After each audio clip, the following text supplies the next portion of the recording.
الحمد لله رب العالمين والعاقبة للمتقين والصلاة والسلام على أشرف الأنبياء نبينا محمد وعلى آله وأصحابه أجمعين.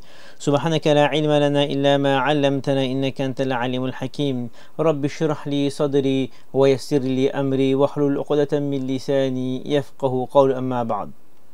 Chers frères, assalamu alaikum wa rahmatullahi wa barakatuh. Remercions Allah subhanahu wa ta'ala, le très haut, le tout miséricordieux, maître des mondes et de l'univers, de nous avoir accordé iman. Remercions Allah subhanahu wa ta'ala de nous avoir fait musulmans jusqu'à aujourd'hui. Et remercions Allah subhanahu wa ta'ala qui nous a choisis pour quelques instants pour parler d'Allah subhanahu wa ta'ala, pour écouter quelques paroles concernant notre Créateur, pour ainsi augmenter notre foi et augmenter notre amour pour le prophète, pour Allah subhanahu wa ta'ala et pour le prophète sallallahu alayhi wa sallam. Aujourd'hui, on étudiera un nom divin d'Allah subhanahu wa ta'ala qui, à première vue, nous concerne, nous, êtres humains, car on est imparfait. Mais ce nom fait partie aussi des qualités d'Allah subhanahu wa ta'ala et est exclusivement à Allah subhanahu wa ta'ala. En effet, chacun d'entre nous, on a une maladie qui nous suit depuis longtemps.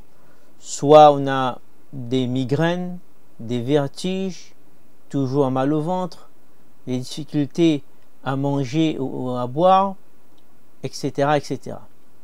Surtout dans le contexte actuel qui, depuis 1 an, on vit avec ce virus-là. Alors j'ai pensé qu'il serait bien d'étudier le nom divin d'Allah subhanahu wa ta'ala qui est Ash-Shafi, le guérisseur. Et avec l'arrivée du mois de Ramadan et toute sa bénédiction, on demande à Allah subhanahu wa ta'ala de nous protéger de cette maladie et de le faire disparaître. Amin. Ash-Shafi. Méditons sur ce nom d'Allah subhanahu wa ta'ala.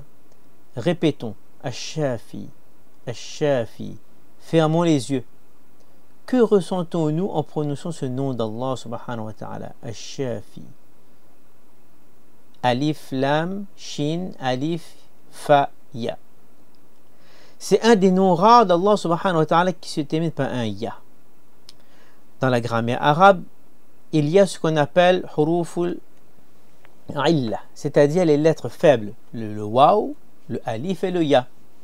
Car ces lettres peuvent être changées de place ou être remplacées par un autre parmi ces trois-là. Par exemple, le alif va avec le ya, peut changer le waw avec le alif, etc. Il n'y a que ces 3 lettres. Le ha, le jim, le ba et les autres ne sont pas concernés. Alors, exemple, le verbe dire, qala. Qu'est-ce qu'on dit? Qala yaqulu qila. Qala, il y a le alif. Yaqulu, il y a le waw qui vient. Et qila, il y a le ya. Signification de Ash-Shafi. Racine, shin, fa et le ya qu'on a dit qui est harful illa. Donc en cherchant dans le dictionnaire, on trouve donc Ash-Shifa. Al-Bara'a min al-Marad. Al-Bara'a. Ce mot-là. Bara'a. Dans le Coran, on l'a déjà entendu, on le sait. C'est quelle sourate? Sourate 9. Oui, Tawba. Ayat numéro? Le premier ayat. Quelle page? 260. Innocenté. Bara'a, innocenté. Loin des choses. Bara'a min al-marad, loin des maladies. Ibrahim alayhi salam, de la sourate Al-An'am.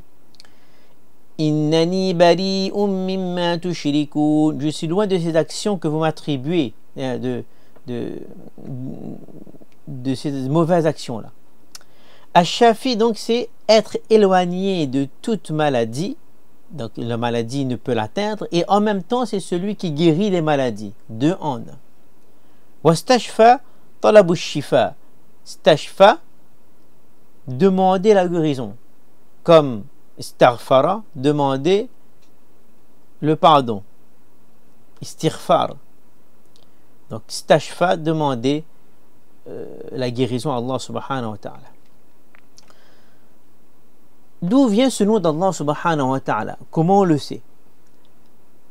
C'est dans un seul hadith rapporté par Aïcha radhiyallahu anha qui dit en ce sens que anna an-nabiy sallallahu alayhi wa sallam kana ya'udu ba'd ahlihi yamsahu bi yadihi al-yumna wa yaqul Allahumma rabban nas adhibil ba's ishfi anta shafi la shifaa illa shifaa'uk shifaan la yughadiru saqama muttafaqun alayh.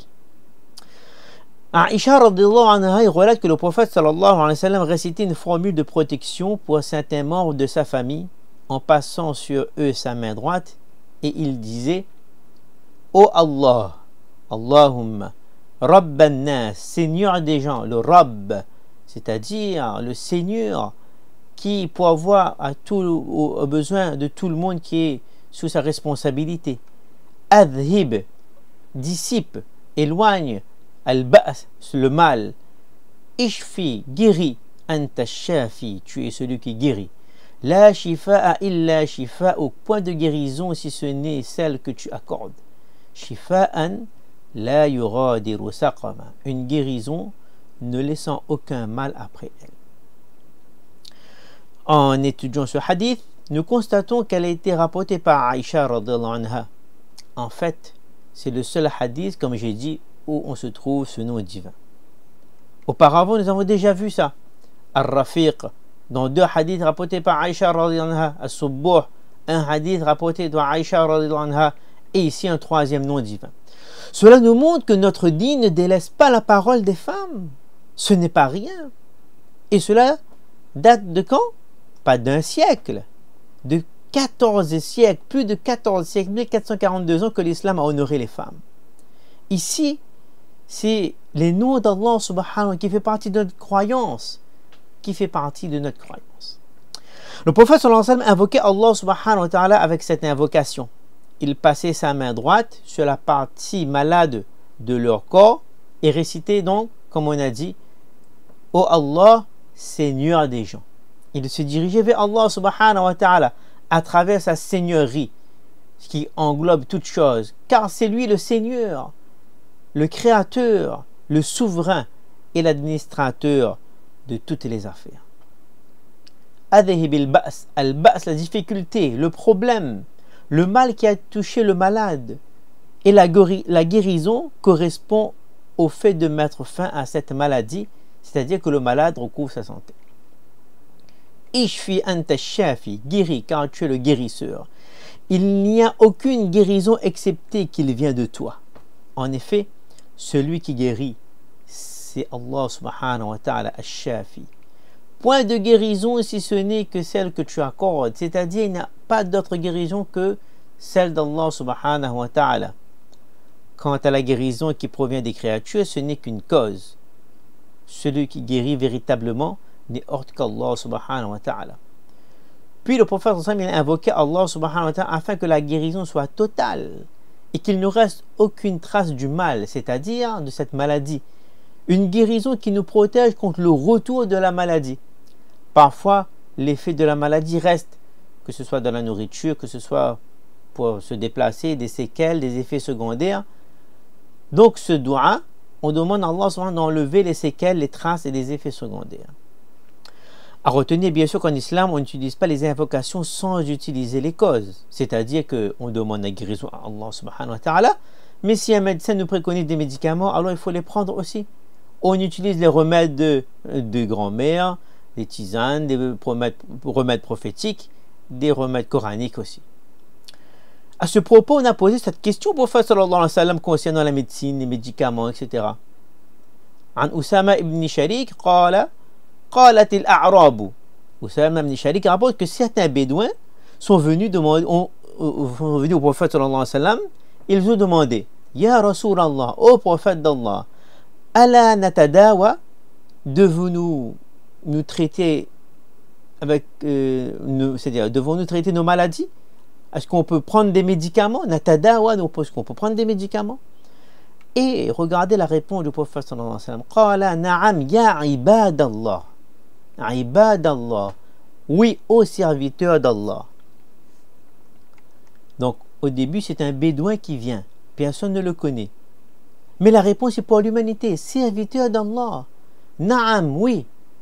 تداووا فإن الله لم يضع داء إلا وضع له شفاء أو قال دواء إلا وداء واحدا قالوا يا رسول الله وما هو قال الهرم Donc le prophète sallallahu alayhi wa sallam, il a dit comme ça, hein, tadawa, c'est-à-dire utilisez ces médicaments, usez des médicaments. Car certes, Dieu n'a pas créé une maladie sans créer son remède, sauf pour une maladie. Donc il demandait à laquelle, et la réponse fut la mort ou la vieillesse dans certaines versions. Rapporté par At-Tirmidhi. Dans un autre hadith, le prophète dit en ce sens que عن أبي هريرة رضي الله عنه أن النبي صلى الله عليه وسلم قال ما أنزل الله داء إلا أنزل له شفاء. Allah subhanahu wa ta'ala n'a pas fait descendre sur terre une maladie sans qu'il ait également fait descendre son remède. Il ne faut pas dire qu'il n'y a pas de guérison pour cette personne qui est malade, mais dire plutôt qu'on n'a pas encore trouvé le remède. Il existe une guérison, mais on le recherche. Dans le Musnad Ahmad, il est écrit que le prophète sallallahu alayhi wa sallam, il a dit que Inna Allah azza wa jal lam yunzil da'an illa anzala lahu shifa'an alimahu man alima wa jahilahu man jahila. Le prophète sallallahu alayhi wa sallam, il a dit en sens que si Allah subhanahu wa ta'ala n'a pas fait descendre de maladie sans qu'il lui accorde la guérison, l'a connu ce qu'il a connu et l'a ignoré ce qu'il a ignoré. C'est-à-dire que Allah subhanahu wa ta'ala a permis à certaines personnes de connaître la maladie, de connaître cette, c'est-à-dire de connaître la solution, le remède à cette maladie, et Allah subhanahu wa ta'ala l'a fait ignorer à d'autres personnes. Le remède existe. Et lorsqu'on prend un remède, de dire Ya Shafi Ishfini, ô celui qui guérit. Mais on n'oublie pas, jusqu'à notre mort, que toutes les causes qu'on va utiliser ne peuvent profiter ou ne nuire en quoi que ce soit sans l'effet de celui qui met l'effet dans les causes, comme et quand il veut, Ash-Shafi, le guérisseur. Car on peut avoir la même maladie, être dans le même hôpital, être soigné par le même docteur, prendre le même médicament. Celui-là, il guérit, une personne, il est guéri, et moi, je ne suis pas guéri. C'est cela, at-tawhid. On le vit. Cette confiance en Allah subhanahu wa ta'ala jusqu'au bout des doigts, jusqu'au bout des ongles. Allah subhanahu wa ta'ala, il guérit, et non le médicament. Le médicament, c'est la cause. Dans le Coran, Allah subhanahu wa ta'ala, qu'est-ce qu'il dit? الذي خلقني فهو يهدين والذي هو يطعمني ويسقين وإذا مرضت فهو يشفين. Ibrahim alayhi salam, qu'est-ce qu'il dit? وإذا مرضت فهو يشفين. Et quand je suis malade, c'est lui qui me guérit. Mais lorsqu'on regarde les ayats qui sont avant, les versets, on s'aperçoit comment Allah subhanahu wa ta'ala nous enseigne de faire dua par l'intermédiaire de l'action d'Ibrahim alayhi salam. Alladhi khalaqani fa huwa yahdin. Il parle de guider. Celui qui me guide, c'est mon créateur, Allah. Walladhi yut'imuni. Il parle de nourriture. Celui qui me nourrit et me donne à boire, ma subsistance, c'est Allah subhanahu wa ta'ala. Mais qu'est-ce qu'il dit après? Quand je suis malade, il n'a pas dit, et non, celui qui me donne maladie. Il n'a pas dit, Ibrahim, qu'est-ce qu'il a dit? Il n'a pas dit, yumriduni, comme yut'imuni. Quand je suis malade, c'est Allah subhanahu wa ta'ala qui me guérit. Cette façon de demander à Allah subhanahu wa ta'ala. À propos des maladies, il y a aussi les maladies intérieures, le stress, l'anxiété, la peur, la tristesse, le remords. Bien que ce ne soit que des pensées, cela affaiblisse notre système immunitaire. Et il y a d'autres divins d'Allah subhanahu qu'on a étudiés pour justement lutter contre ces maladies-là. Et le doua qu'on a lu au début englobe ce type de maladie. La maladie des cœurs aussi. Al-Hulaymi dit قد يجوز أن يقال في الدعاء يا شافي يا كافي لأن الله عز وجل يشفي الصدور. Il est permis de dire des invocations ô Shafi, ô Kafi, car Allah subhanahu wa ta'ala guérit nos poitrines des doutes, des mauvaises choses, de la jalousie et le corps des maladies, et personne d'autre possède cette capacité à part Allah subhanahu wa ta'ala. Maladie des cœurs. Dans un verset du Coran, Allah subhanahu wa ta'ala il dit يا أيها الناس قد جاءتكم موعظة من ربكم وشفاء لما في الصدور وهدى ورحمة للمؤمنين. Ô vous les hommes, يا أيها الناس, général, voici venu à vous un appel de votre Seigneur. Et qui est à la fois un remède pour le mal qui ronge les cœurs et un guide de miséricorde pour les fidèles. Cette jalousie, pourquoi l'autre il a, pourquoi moi j'ai pas? Cette haine, cette arrogance, cette mauvaise envie, cette ignorance, cette hypocrisie, ce sont les maladies les plus dangereuses, car on ne découvre pas cette maladie avec des échographies, des scanners, des IAM, passe dans un appareil, dit ah, là où on en a tant de jalousie, non. Il y a aussi le waswasa de shaitan. Après le wuzu, on se dit, tu m'as pas bien lavé là, ah, faut me refaire wuzu. Comme il sort de toilette, non, ben m'a pas bien nettoyé. Quand on fait la salat, on sait même pas combien rakat on a fait. Le waswasa, le doute. Il y a le waswasa sur le din aussi, on doute sur le din.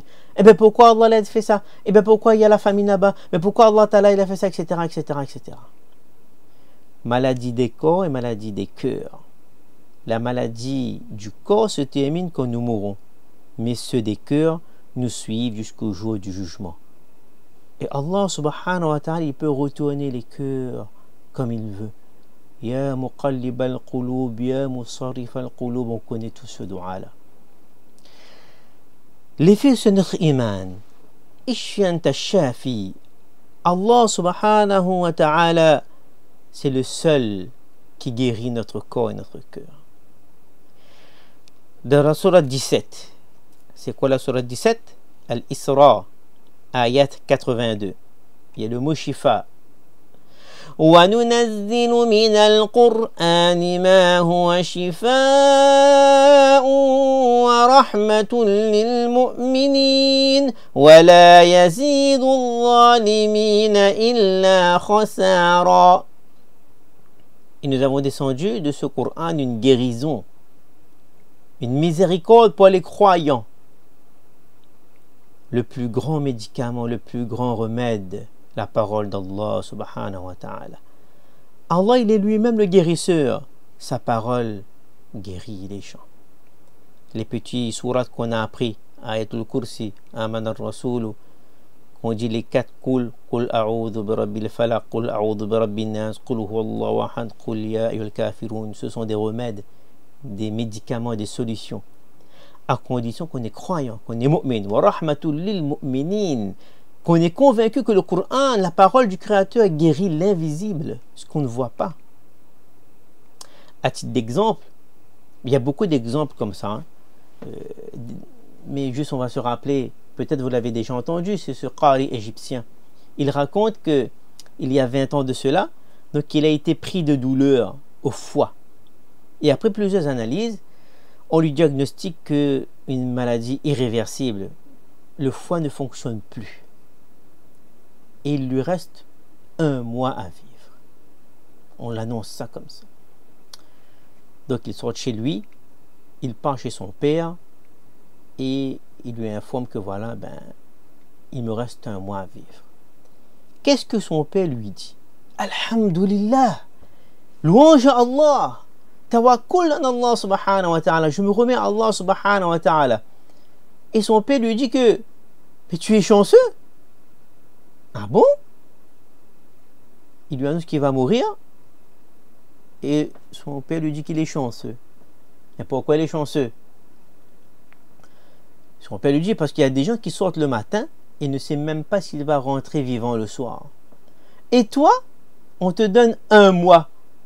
On te dit voilà, il te reste 1 mois et après tu vas partir. Donc tu peux préparer ton départ.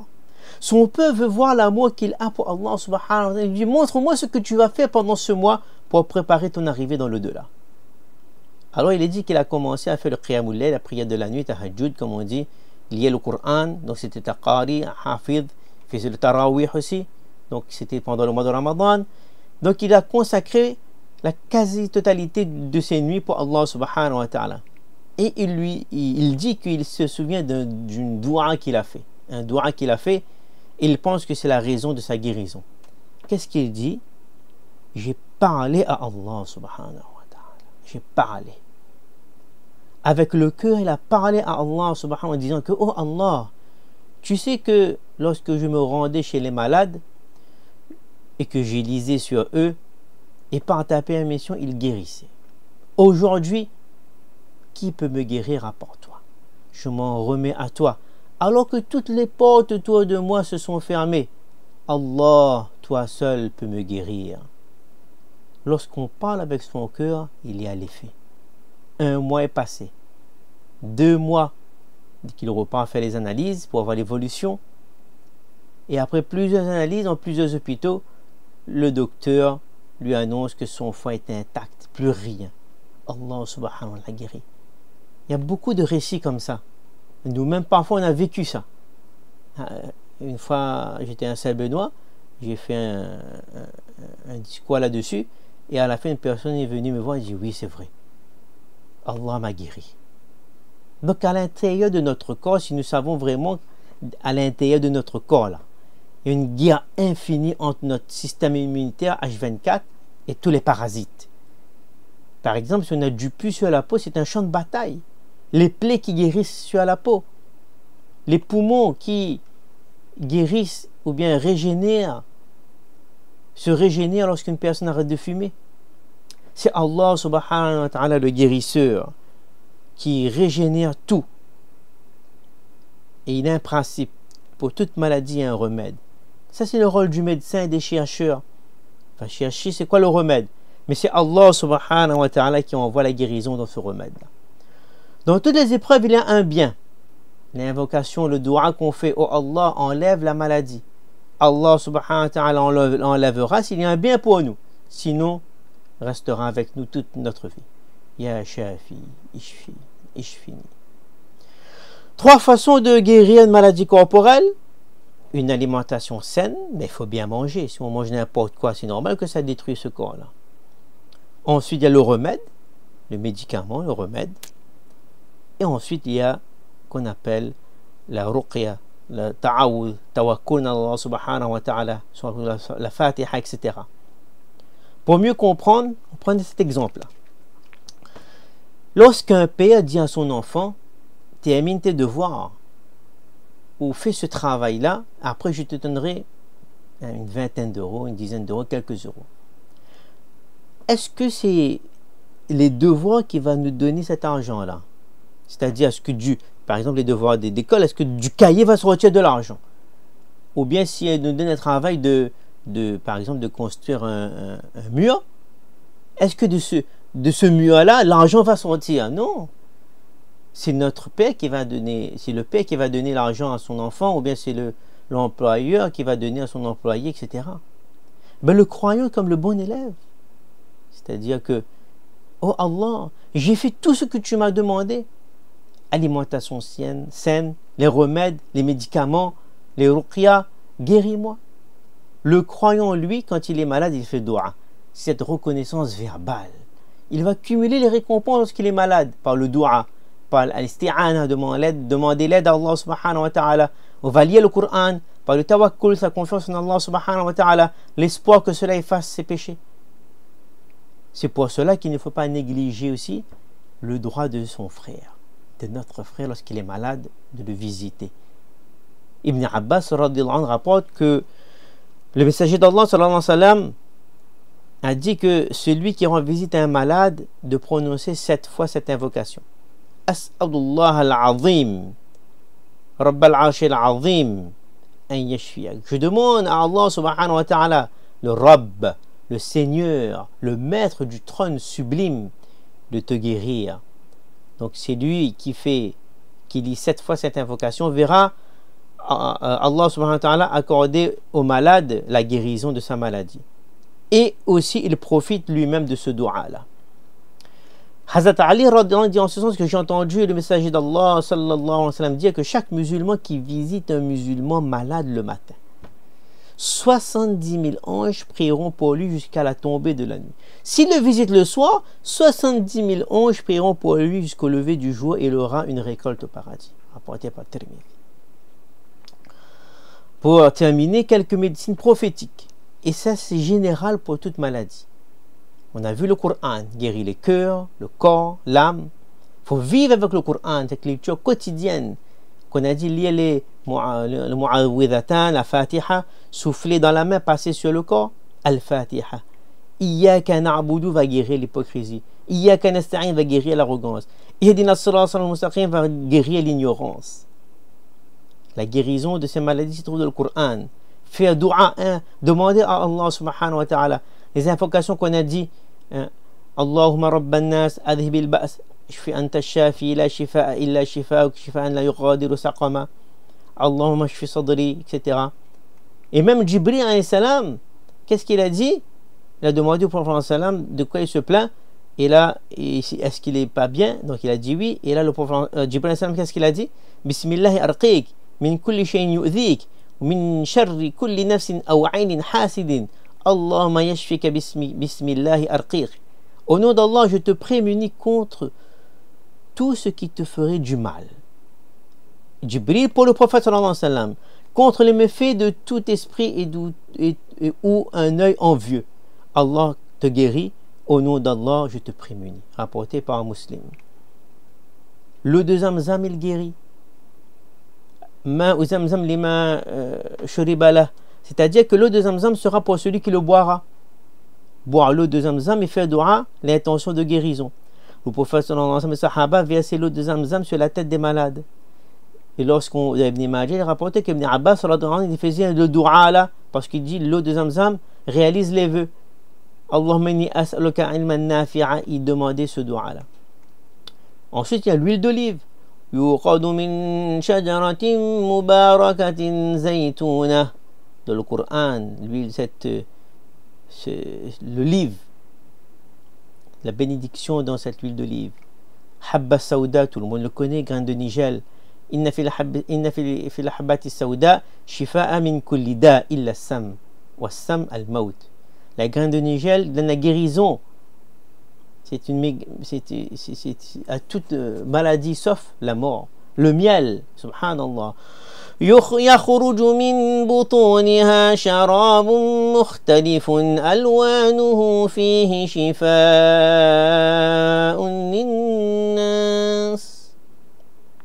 De leur ventre, dans la sourate 16, An-Nahl, les abeilles, verset 29, de leur ventre sort une liqueur, min butuniha sharab, aux couleurs variées, mukhtalifun alwanu, dans laquelle il y a une guérison pour les gens, le miel.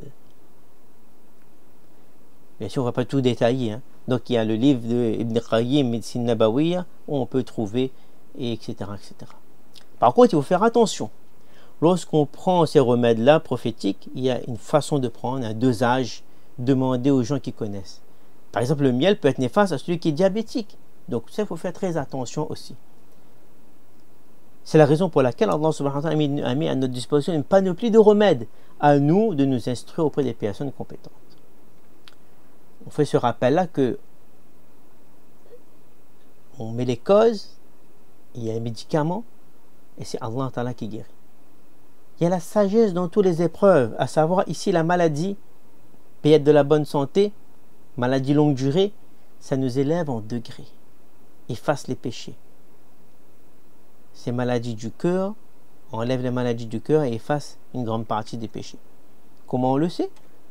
Parole du prophète sallallahu alayhi wa sallam an Abi Sa'id wa Abi Hurayrata radiyallahu anhuma an النبي صلى الله عليه وسلم قال ما يصيب المسلم من نصب ولا وصب ولا هم ولا هزن ولا أذى ولا غم حتى الشوكة يشاكها إلا كفر الله بها من خطاياه متفق عليه.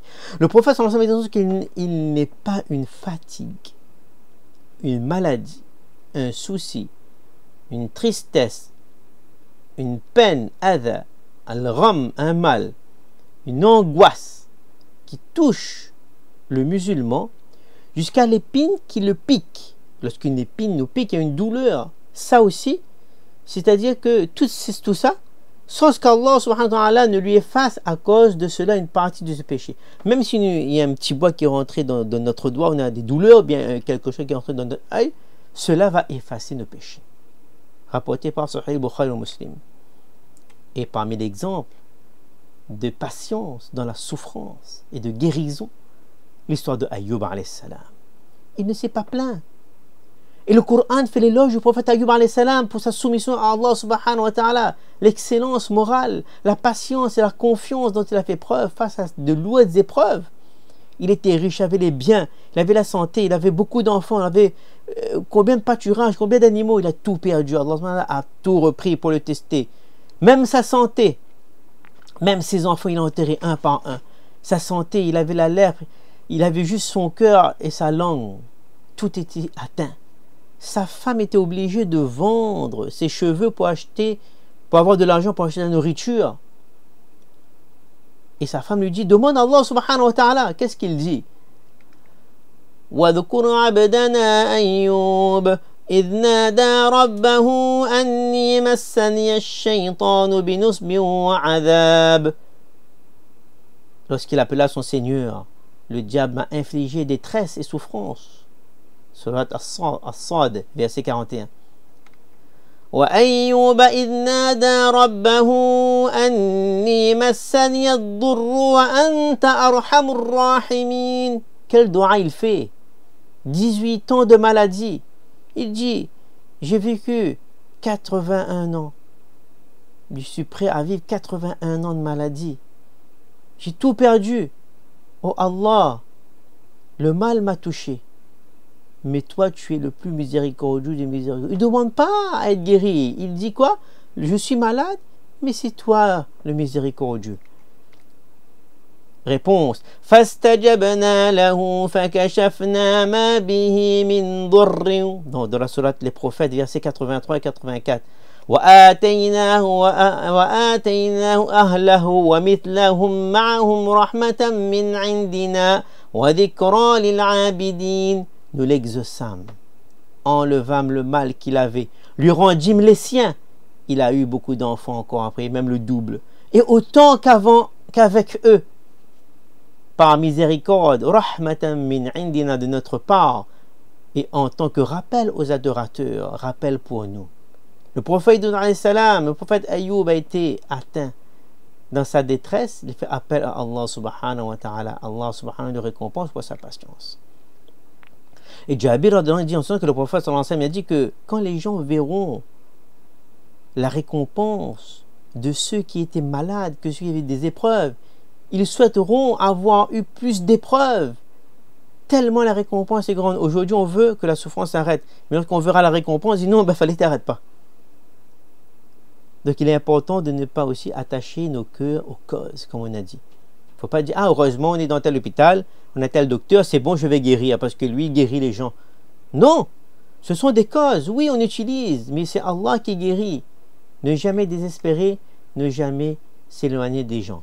Et ne pas oublier, Inna Allah lam yaj'al shifa fima harrama alayha. Allah ne met pas une guérison pour sa umma dans les choses qu'il a rendues haram. Dans les choses qui sont haram, il n'y a pas de guérison. Donc en étudiant ce nom divin d'Allah subhanahu wa ta'ala, on aime plus Allah subhanahu wa ta'ala. On se rapproche de lui. On a appris qu'Allah subhanahu wa ta'ala guérit les corps et les cœurs. Nous avons vu quelques exemples des invocations, des du'as. Lorsqu'on est malade, on accepte le destin, on s'accroche aux décisions d'Allah subhanahu wa ta'ala. Allah subhanahu wa ta'ala est auprès de ceux qui sont malades. Allah, Al-Malik, Al-Karim, Al-Rahim, Al-Hakim, Al-Jabbar, Al-Muhaymin, il est avec moi si je me souviens de lui chaque jour. Notre foi en Allah subhanahu wa ta'ala, qu'Allah ta'ala il nous guérit, il guérit le cœur des croyants. Ibn Qayyim rahimahullah, il dit en sens que la médecine repose sur 3 principes: la prévention, le maintien de la santé et le traitement des maladies. Maintenant, faisons comme on a fait au début. Fermons les yeux et dites ce nom sublime. Ash-Shafi. Ash-Shafi, c'est celui qui guérit. Celui qui guérit, c'est Allah. Ya Shafi, Ishfini, guéris-nous. Le créateur, le connaisseur de ma maladie, ce que j'ai à l'intérieur de moi, guéris-moi. Parlez avec Allah subhanahu wa ta'ala. Confiez-vous à Allah subhanahu wa ta'ala. Videz votre sac sur votre tapis de prière. Extériorisez vos émotions avec Allah subhanahu wa ta'ala, celui qui nous comprend le mieux. Racontez à Allah subhanahu wa ta'ala notre douleur extérieure et notre douleur intérieure. Allah répondra à notre appel. Faisons confiance à Allah subhanahu wa ta'ala et à sa miséricorde. Parlons-lui. Ya Allah, tu es le plus miséricordieux des miséricordieux. Ya Allah, je te raconte ma douleur, mais tu sais mieux que moi ce que je vis, ce que je ressens. Cette douleur que je supporte au quotidien, cette souffrance que je garde pour moi sans montrer aux autres. Tu sais mieux que moi ce que j'ai besoin pour m'en sentir. Ya Allah, tu sais mieux que moi ce qui va me rendre le sourire. Tu sais mieux que moi ce qui va me rendre la santé. Tu sais mieux que moi comment sortir de ma dépression et aller mieux. Tu es Ar-Rahman, tu es Ar-Rahim, tu as pitié de nous, tu nous aimes, ya Allah. Je te fais confiance pour m'envoyer ta miséricorde qui me sortira de cette situation. Qu'Allah subhanahu wa ta'ala guérit toutes les personnes de toute maladie. Demandons toujours à Allah subhanahu wa ta'ala al-afiyah. Allahumma rabban nas adhib al-ba's washfi anta ash-shafi la shifaa illa shifaa'uk shifaan la yughadiru saqama. Wassalamu alaykum wa rahmatullahi wa barakatuh.